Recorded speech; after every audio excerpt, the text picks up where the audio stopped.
ജീവിതത്തിൽ അച്ഛൻ, അമ്മ, സഹോദരൻ, സഹോദരി, ഈ ബന്ധങ്ങൾ നമുക്ക് തിരഞ്ഞെടുക്കാൻ സാധിക്കില്ല. കാരണം അത് ജന്മസിദ്ധമായി കിട്ടുന്നതാണ്.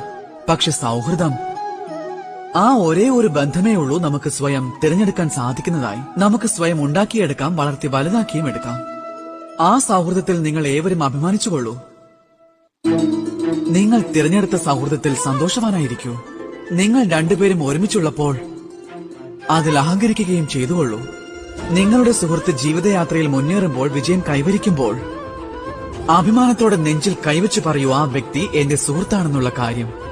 നിങ്ങളുടെ സുഹൃത്ത് എന്തെങ്കിലും കാരണത്താൽ പുറകോട്ട് പോവുകയാണെങ്കിൽ, എന്തെങ്കിലും അപകടത്തിൽ അകപ്പെടുകയാണെങ്കിൽ, ഉറപ്പായും അപ്പോഴും അഭിമാനത്തോടെ അവന്റെ കൂടെ നിന്ന് പറയണം, ഇതെന്റെ സുഹൃത്താണെന്ന്. സുഹൃത്തിനോടൊപ്പം ഏവരും എപ്പോഴും ഉറച്ചു തന്നെ നിൽക്കേണ്ടതാണ്. ഇനി ഒരുപക്ഷെ നല്ല സമയമാണെങ്കിലും അല്ലെങ്കിൽ ചീത്ത സമയമാണെങ്കിലും